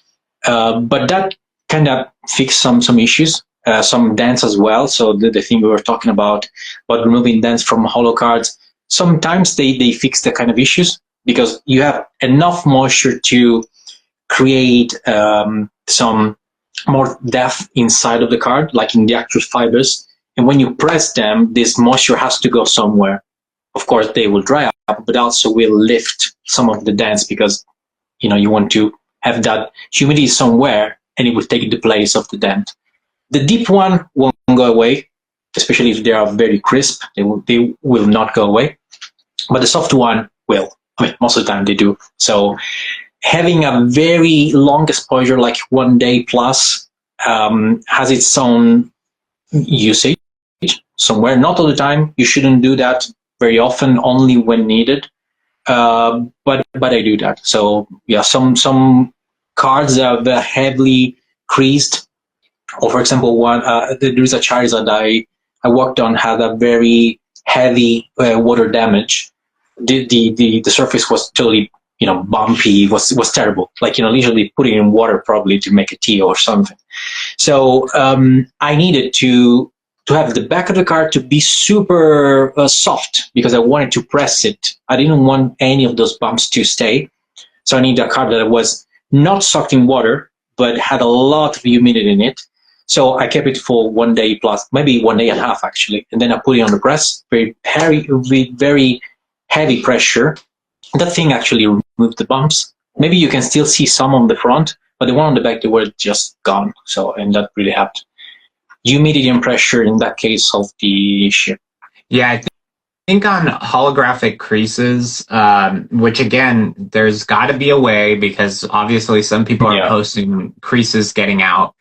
I suspect it has something to do with heat because at that when you have a situation, and it's funny, depending on which way the card is bent, is which side the crease happens, right? So for example, if I bend it this way, that's where you get the crease on the front. Yeah. But if you bend it the other way, that's where you get the crease on the back, right? It's kind of interesting. Yeah. But in these cases where it's on the front like this, I suspect maybe the heat, maybe it's not the heat pen per se. I've also been experimenting with the soldering iron, which I think you have been as well. Yeah. It's one of those situations where I think it's a particular temperature that you need the pen at, right? Yeah. And maybe being very patient and just at a micro level trying to focus like just right on the crease and just trying to basically like melt it. You want to soften because it is plastic, and plastic deforms. So as soon like cards that has to go somewhere, with the fibers that contract and expand, they have to go somewhere. Plastic is a bit different because it's made of chains of molecules and stuff like that. I'm not I don't have a major in chemistry, but I know a little bit of it. So plastic, made of polymers and stuff like that. So if you deform it, if you bend something, that deformation won't go back. It's not like rubber that, you can just pull it and it goes back. Plastic is deformed, then you flatten it back, but then that crease will take a little bit of space, right? So it's not flat anymore. You bend it and then you flatten it and then you get this kind of ridge or something. So when you want to flatten it back, you need heat because you want to soften that structure and then try to, have it flat again. Sometimes you can. There is also an extra variable involved, which is the pigmentation of the printing layer. That one sometimes you can screw it up a little bit because with the heat doesn't work very well with printed material. So you need to find the right exact temperature, but also moisture as well. This one I cooked too much and I put it in between but I think this was actually from the wax paper. I want to try parchment paper more, but the vinyl that you started using helps. That works, but I feel like at a certain temperature and then doing it directly, so not even having anything in between, I think that's what there's something there. But I think it just needs to be broken down scientifically as to how hot you need the pen at to not cook the card, to not reduce the pigment. Like to your point, even with the vinyl in between, you can discolor a card. Yeah. And I think really it's just you're probably the paint has like some sort of chemical reaction at some temperature. Yeah, I mean even that one soften up. And it can. So something that happened to me, which is essentially the same principle of why you should press a card having a medium in between. So when you cold press something with the with the bond tool or maybe with the tool, the other tool you have, you put something in between, right? Because you don't want the friction you create by moving the tool. So you want to translate that friction into pressure, and if you have something in between, the pressure you apply is only transferred by the medium, but the friction is absorbed, really is shielded by the medium you have. It is the same thing here with the hot pressing, because you don't want friction and heat, because that will just erase everything, and that's why you have the medium. However, I tried myself, and also tried a mixed technique that didn't work. So I tried moving a little bit the medium while pressing it, and of course that erased some of the not erased, like created not creases, how you say that, the printing layer was kind of cracked. It looked like that the printing layer was kind of contracted. there's an effect in painting called craquelé. So craquelé is when you have like, painting but leaving some little cracks in it. If you do it on purpose, it's very nice, but not on Pokemon cards. So that happened to me. I will never do it again. And of course, I learned that the medium has to stay fixed. I cannot move it. At least maybe there is a different setup that I don't know. But so far, any experiment that had me moving the medium while pressing it was unsuccessful. So yeah, what I think is the medium has to stay there just to remove some of the side effect of pressing and moving the tool. Mm-hmm. So no friction at all. You want the printing layer to stay in place and only receive pressure, vertical pressure on it, or maybe from the side, but always translated into a vertical pressure point without any rubbing, without any erasing, especially what's on there, which is something that you kind of get when you clean the card with something that is too abrasive is the wording. Abrasive, yeah. So, literally today I tried a foam tip that is a bit too abrasive, and it kind of made the yellow border a bit white. So yeah, I removed the dirt, but you took that's like a little on the back too, right? Like if you clean a card that's still humid and you're wiping the edges, these edges are very frail, right? That's the easiest spot for the paint to chip. And to your point too, that little edge there, you can start to see this like silver layer creep through if you're. So I tend to like wipe from the inside out and then be very careful, very light towards the. Yeah, which is what I love about your. You start to use this guy, which I never did, but now that you those are great. Because if you have dirt on the edge and you're just using like a huge thing like this, and you're just like it's not so good. But if you're just plucking it, and another thing was even the dry technique, which I also enjoy, right? Like if you can just tell something's on there and just. This is dangerous though. This is dangerous. Like I have messed up. Like I'm like, okay, let me get this off, and then I'm scratching it, and then you can't. Then you see in the scratches, and then you realize that wasn't dirt. It's actually just like printing. Mistake or whatever on it. Yeah, a card I cleaned today actually had a little defect in the printing. It was like a red dot. It was like, okay, I'm gonna remove it, and then I looked very, very close to it, and then there was actually. A very common issue with Western printed cards. Apparently, the quality is so bad compared to the one in Japan. So it's quite often that you get cards with the little dots, which you believe, dust or something. Instead, they are just printed pieces of ink that during the printing for some reason got on the surface. That's very common, unfortunately. There's nothing you can do about it. So that's something that can definitely happen. With the dry technique is something that I use very often because I realize that sometimes you don't need to put any moisture on the surface of the card. If you are, I'll also show you a couple tools as well, which are essentially some plastic spatulas. Yeah, I saw some of those. I was interested in those because those it almost looked like you were sharpening those plastic tools. I sharpened those, yes. So I have I 3D printed a frame. So I put like some very fine sandpaper, and then I have these 3 plastic spatulas with different shapes. So I don't do this one very often because I just use toothpicks, which are easier to sharpen and they're disposable. But then I use this one, which is flat. This works very well when you have dirt here on the borders. I just go in diagonal and just do this, and it goes pretty well. It also leaves the edges quite crisp, unless of course you already have whitening. And this other one, so this one is curved, but the tip is not pointy, it's kind of flat. So it is good when you do, this kind of movement like this. So you can give pressure, but from the side.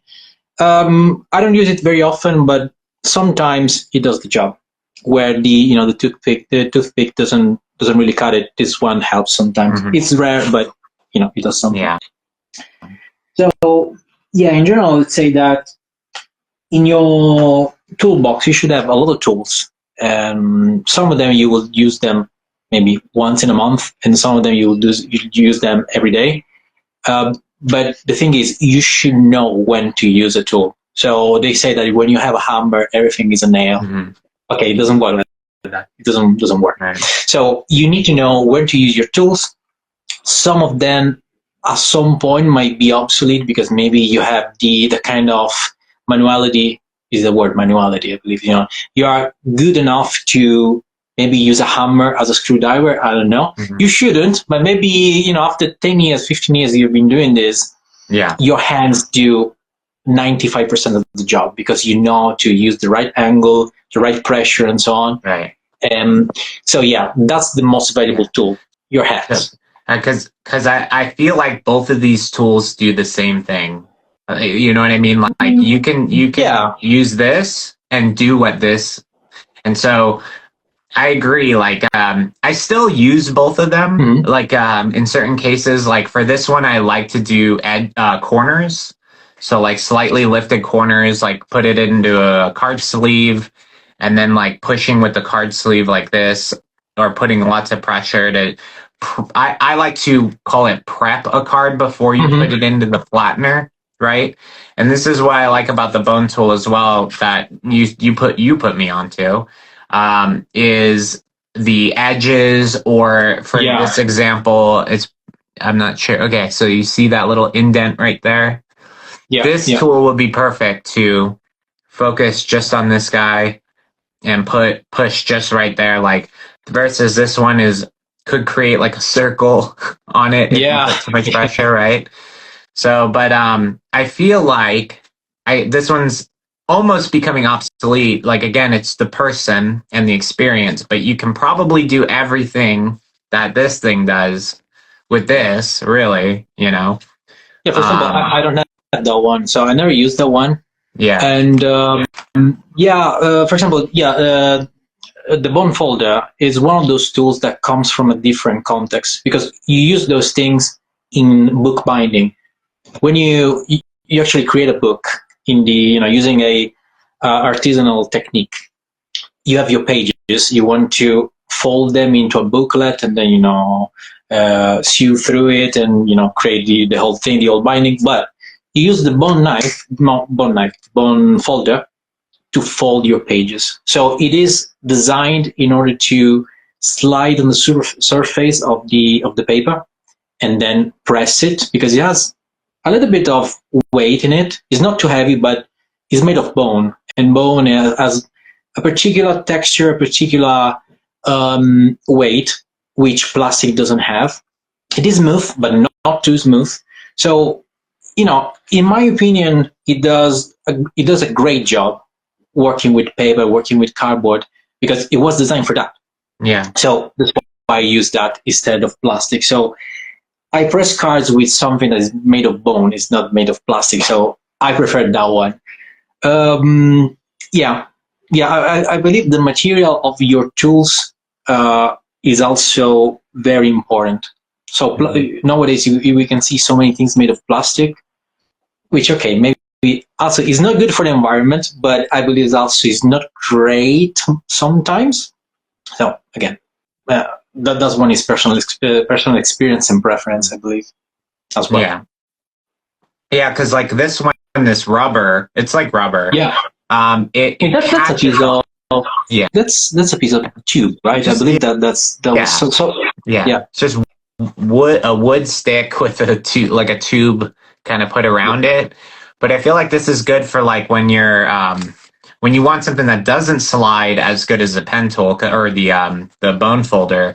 This one I think is when I'm like working on corners. Again, that's why I like using this for corners, because when I'm pushing down and working it outward like that, I feel like I'm getting a little bit more traction to really get it. I mean, again, you can probably do it with the bone tool, just your method and how you use the tool. But yeah, I've experimented with so many tools, and now they're like sitting in a box that I don't use anymore. You know, like, but it is good. Yeah, exactly. Like for example, this guy here. Sorry, it's in the trash, so there's crap all over it already. But this is the suction cup thing here, right? So okay. Yes, vacuum pencil, but look, used for PCB, right? Okay. You know, so picking up tiny things on a PCB board or whatever. But you know, what we do is such like a niche thing.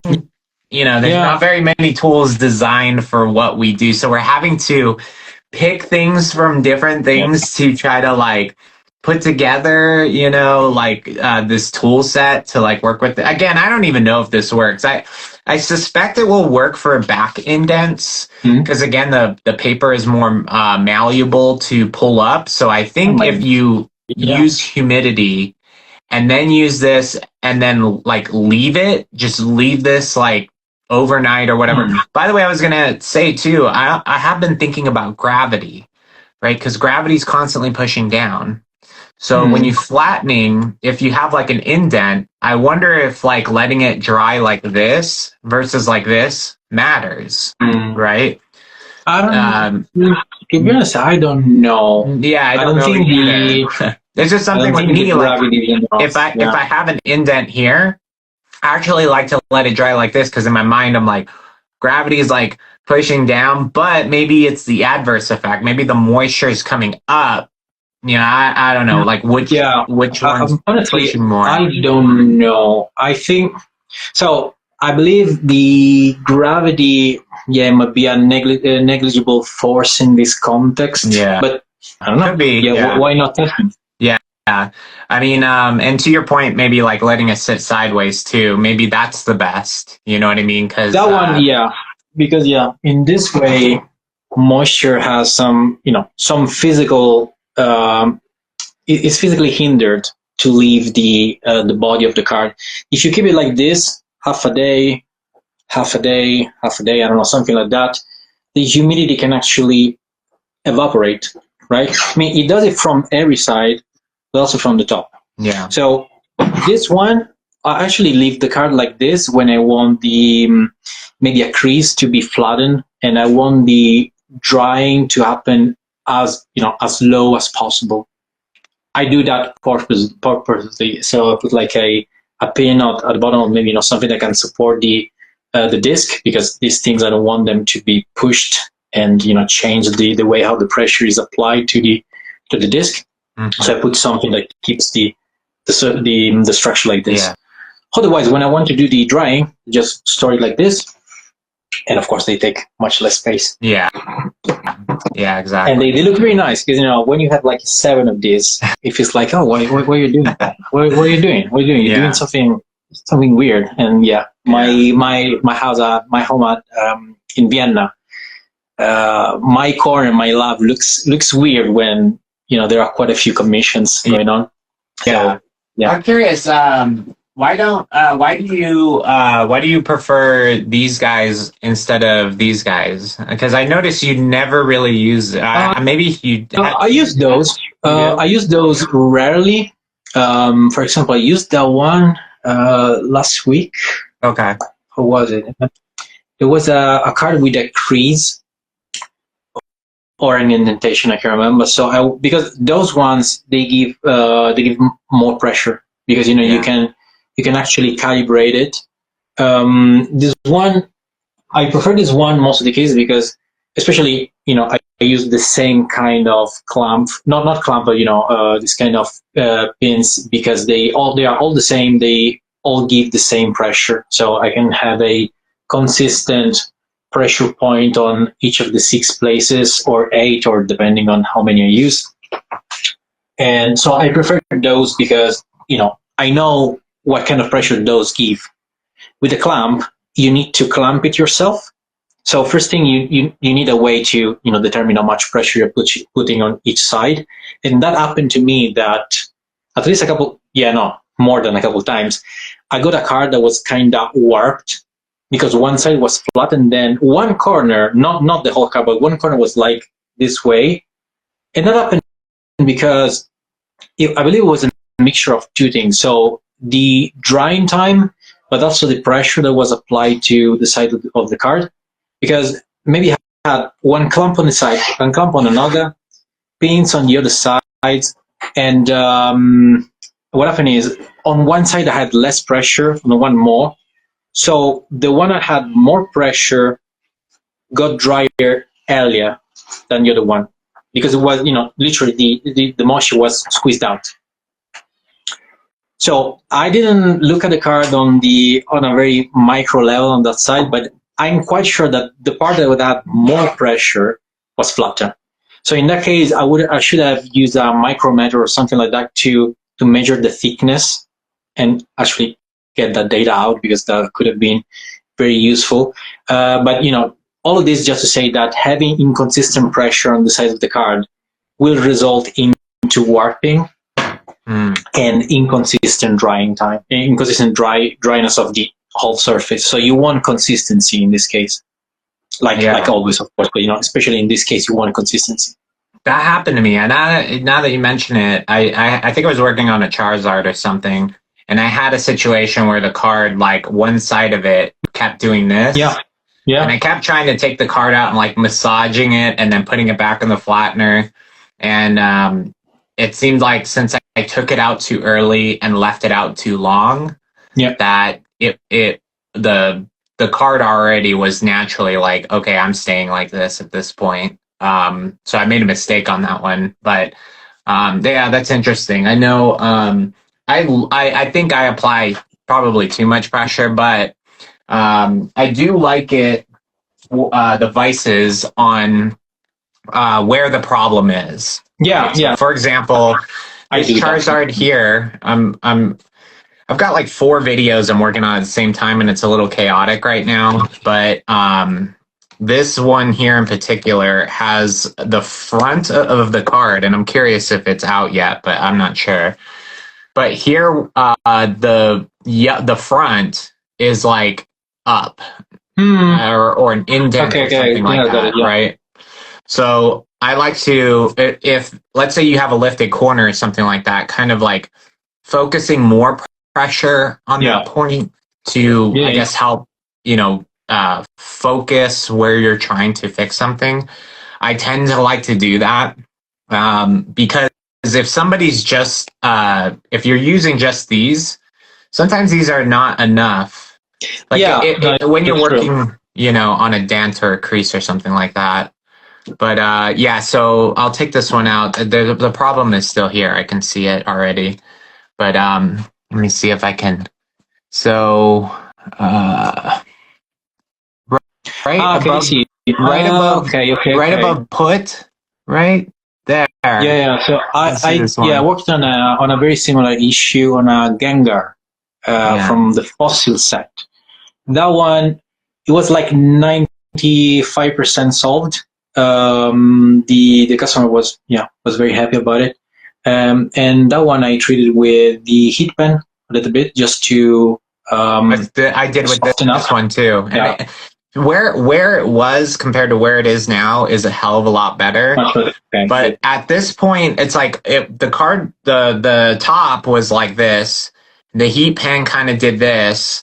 But it was weird. It's hard to explain, but it was kind of like this, like there's an indent part, and then it was lifted. So the heat pen got this down, but then there's still this little bit of an indent, and that's what's still remaining is there's some indent there. So I'm gonna try that method where I use the foam mat and put it like this, and then maybe try to use like the bone tool or something to push down on that spot. Down that way, and then maybe reflatten it and see if maybe that might work. But very dangerous. The problem is again, practicing is like key to this, right? Like try to take a not expensive card, do the same thing, and try it with that first. Anyway, we've been talking for 2 hours, so I got to get going here soon. Okay. So, but time's flying. But I'm curious. Is there anything else like that you have a burning desire to talk about, like that we didn't cover? We could cover so many things. I believe that we briefly touched so many aspects that are important I don't know, we talk about, grading, ethics, altering, using techniques. So I believe that everything we talked about should be elaborated on its own piece of content, maybe on its own live. Maybe we'd have some questions also from the audience. But I believe that also given the time we had, we covered so many things, and I never got bored 1 second. So yeah, thank you for this chat. I would love to have another one Likewise. at some point, when it could work. And yeah, maybe we could ask the audience, our followers, if they would like to talk about some topic specifically, because maybe more people could just follow and say, if they're interested into, I don't know, the ethics of what we do, if there's any, or I don't know, techniques, or I don't know, maybe having some more information about how we started, something we learned, something we should never do, or maybe giving some aspects of our experience. I believe that will be more efficient time wise, and also, of course, it would help us putting together some more material. So maybe if we want to also show things, like, in this case, I was lucky that I had stuff in here, of course, but if I wanted to show more tools, it would be a bit more difficult for me. So we can prepare for that, and I believe that we have enough people that would join those. So maybe, yeah, one thing we could do in the new year, so we could could prepare better and show content that is a bit more informative on that side. But I believe that this first session was a great icebreaker, and yeah, most likely I had fun. So yeah, thank you. Absolutely. Thank you so much, Salvo. I appreciate you. You're amazing. Yeah, it's, likewise. Quite entertaining. I mean, I can tell how there's a genius to you. I can tell with what you do. So keep it up. I mean, I feel like I'm more like maybe on the Frankenstein side of trying things. And you're more the scientist. Like, I'm Frankenstein and you're the scientist or something. I like to experiment. Yeah. But I would love to invite others. Like, I spoke with somebody last week. Maybe we could even have like a campfire discussion with like 3 or 4 people. Yeah. Like, get some other opinions too. Because so the only people I follow, you must meet 2 requirements. One, have a passion for experimenting, right? Trying new things, not just doing what others do and then sticking with it. I love because that's the only way we're going to push the boundaries of what we do.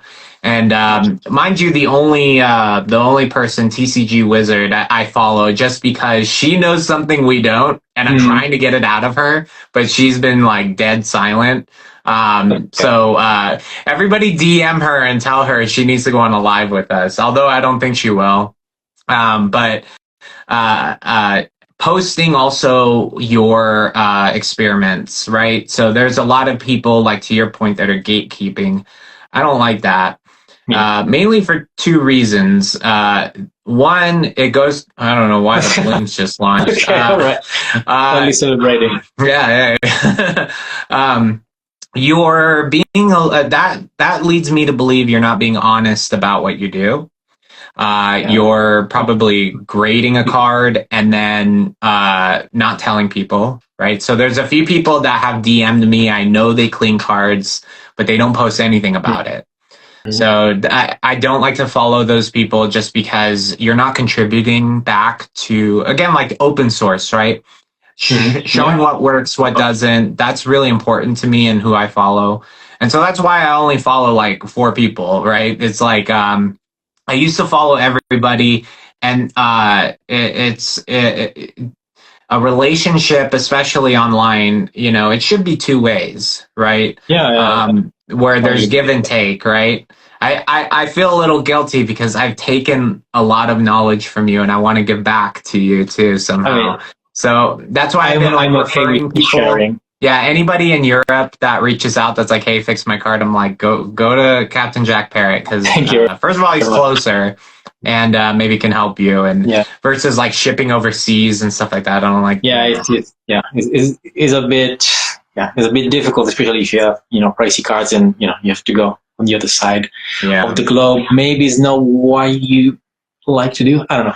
Personally, I would feel a bit, afraid all the time. I don't know. Yeah, no, I feel you. But yeah, no, But thank you. absolutely fantastic discussion. Thank you so much. And yeah, we'll definitely, like I said, I would love to start creating pieces of content together too. Maybe maybe in the future lives, once we have like 3 or 4 people, it'd be fun to maybe set like a challenge, like a card graphics challenge or something like that, or something like this. It'd be interesting. But thank you so much for hopping on the live. Is there anything you want to plug? I know you've got the Instagram, you've got TikTok. Is there anywhere else? I just have those two also because time only permits me to do those things.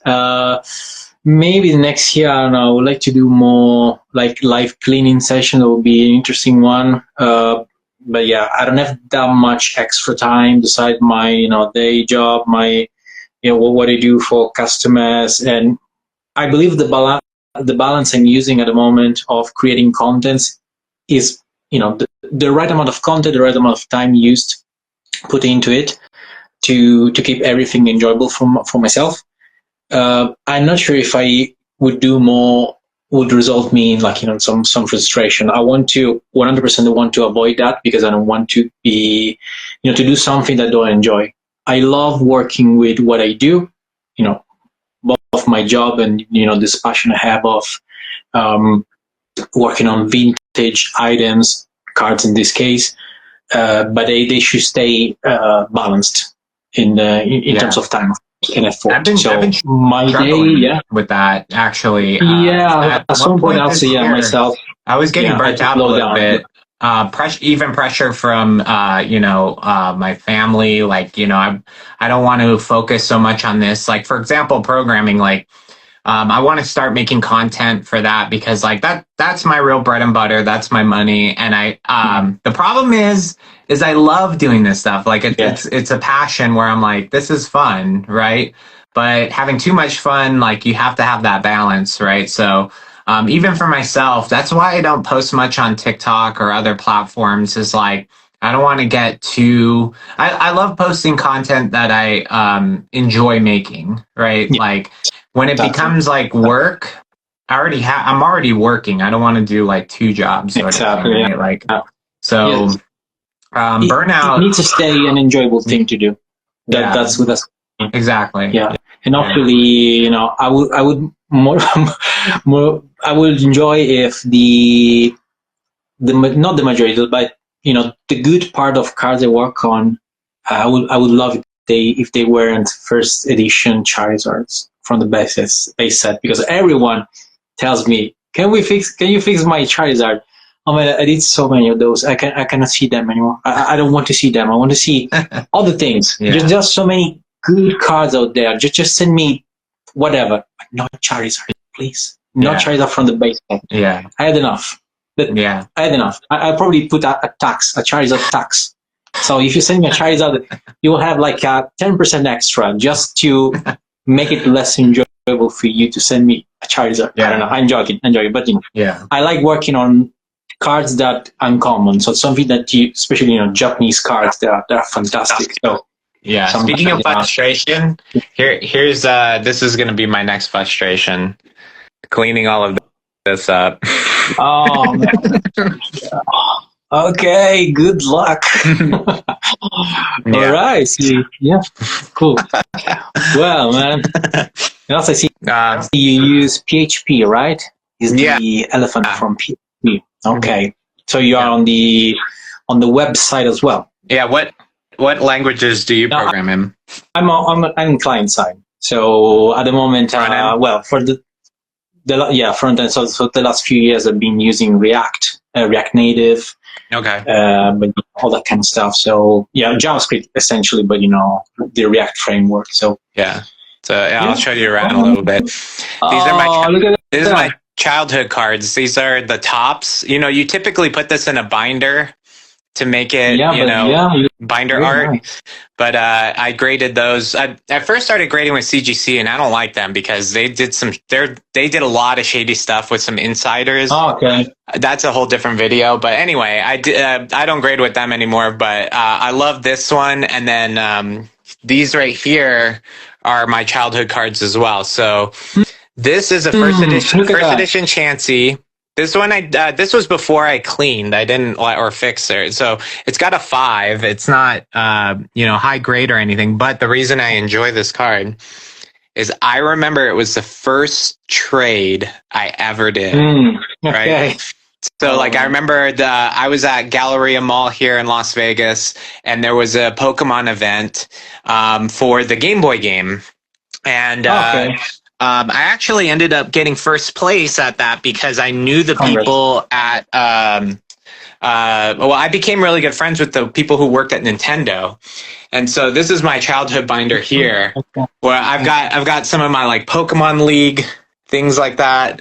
Aww. But my grail that I'll never let go are 2 things. So in the original Pokemon Game Boy game, the only way you could get Mew was Nintendo had these events where they would transfer a Mew to you, and this is a very low number. I've only seen one other person that had this, and it was they were in the tens of thousands, so I must have got this one's 716, so whatever. I wasn't first, but there was a Mewtwo. One of the interesting things about the Game Boy game, Mewtwo is one of the only Pokemon that can actually level past 99. So since it's a genetically altered Pokemon, I see. The Nintendo guys knew this. So what they would do is they would level it up to level 99. But then if you keep fighting with him, he actually he stays at level 99, but his stats get better. Oh, okay. So he levels. So anyway, one of them there was a way you could trade but duplicate a Pokemon. So they would send you the Pokemon, disconnect the cable, and you would both now have the Pokemon. Anyway, they sent me that Pokemon that was super steroided out, and I ended up winning that event because I had that little trick with the. The only other thing I'll keep is this guy worked at, I can't find him, but NOA is Nintendo of America. This guy John Davis, he was the guy I met as a kid and was very friendly. This has a picture of a Pikachu. They had a jumbo Pikachu card that you could stand in front of and take a picture, and they'd give this to you. But to this day, I wish I could find him. I've looked everywhere for him to try to tell him, hey, thank you for the great memories and things like this. Good luck with that. I mean, sometimes, tracing someone that is not on social media is very difficult. Yeah, he fell off the map. But but these elephants, some people ask me, they're like, why do you collect those? And I go to conferences and speak quite a bit about, PhD. So at the conferences, they give those away. And over time, I've kind of developed a problem. So, yeah. Well, I can see you went to quite a few events. Oh, man. Well, not these all, maybe half of them I got from, conferences, and then the rest are I have a dealer that kind of helps me. Okay. He's got an even larger collection than I do. So, but yeah, I think this other one here, this is something I enjoy. This is all first edition. And those are all from my childhood collection. So that's something I haven't seen I haven't seen many people collecting energies. So probably the only people I've seen collecting energies are the one with the alternative art, with the Pokemon on the background. Yeah. But never those. Yeah, that's an unusual one. Yeah, I really like that kind of stuff. Yeah, but it's mainly because I didn't have much first editions. I had a handful, but I did have first editions of all the energies. And so I just put I found this on Etsy. Somebody makes custom, frames for Pokemon cards. Different. Yeah. And so I'm okay, I need one with, what was it, 7? Which is a very strange number, but yeah, that was hard to find. But, anyway, when you're back home, I'd love to see some of your stuff too. Yeah. Yeah. So yeah, one of the next contents I will do, I would like to show off my personal collection with all, Articuno, Moltres, and Zapdos. I would love to do that because it's getting to a very nice shape. So I'm getting all the rare Japanese cards. Yeah, I mean, the one you see here, these are even before the Pokemon cards we know. Cardass? Yes. Yeah. But there's also another one I'm getting, the one from Bandai, the one with the green thingy. I can't remember. They are not Top Sun. They are another one. The one from Bandai. I can't remember the actual name, but yeah. Isn't it? I thought it was this one at the card. Yeah. Yeah. There's also, I'm sure they have this is kind of a weird card too, but the poker cards. Those. Yeah, I've seen those. 1998, so they are, but yeah, you have the Top Sun ones too that are 1995, right? I'm not talking about those actually, because I still need to get those, but Bandai made some with some holographic background. They can they come out in red and green as well, so you can have two versions because they were two series, one with the red background, one with the green background. But some cards came in, in both colors. And the one you have is another series that I would like to get at some point because you actually have the trio with that series as well. So that will be one of my next goals for my collection. Sure one. I have that one. It's literally there. It's like on my desk in front of it. I love it. 1997, right? Yeah, very old. Yeah, at some point when I finish with all the master set and putting together, I'll probably complete that set too. Because those cards are lovely. I really like the illustration. They are some of them they are quite wacky. Have you seen Ditto from that series? No. Oh man, look it up. Okay. It is nightmare fuel. Just see it. It is so weird. It is very weird. I mean, probably you want that card after you've seen that because it is so weird that you probably it deserves a spot in your collection. You will see that. Yeah. Now these are fun too. The coins. Look at that. Yeah, I think it was from, I don't know, it was like arcade thing or something like this, but I think they also have Moltres and the trio. Yeah, I think I've seen that on eBay. Maybe I might think one of the rarest things I've seen. I've never seen this one before, but there's this. It's very strange. I don't. Oh, it's 1998. So there is a date on there. But it's like a pop-up card. Oh. So you can squeeze this one. It's hard to do it here. Whoa, okay. Here we go. There. Okay, that's, they do cool stuff in Japan. Yeah, it's so cool. Yeah. One of the cards you can peel, Right, yeah. Like the sticker cards and stuff like that. This one's cool too. It's like a... Yeah. Very Vegas, right? But it had Porygon on it, so I had to get it. Yeah. Okay. But it's like a coin bank, yeah. Have you seen the guy that made they 3D printed a Nintendo Wii with the shape of a Porygon? Oh, really? Oh, yeah. You've seen that one, right? Yeah, that was very cool. Yeah, the only 3D printed Porygon thing I have is this guy here. Okay. I've seen somebody do a very large version of this, but there's like a little drawer in the front here. So here, I'll try to pull it out. But yeah, you can it opens up. Oh, that looks very nice. Yeah. But very. Anyway, I got to get going. But I appreciate you talking with me. It was fun, and I really also enjoyed looking at having a look at your collection. It's something I really like too. Yeah, we'll chat again, okay? Absolutely, man. So have a very nice day because for you it's the start of the day, and probably I'll see if I can grab some food now. Yeah. All right. It looks like somebody wants to play. So, hello. Yeah.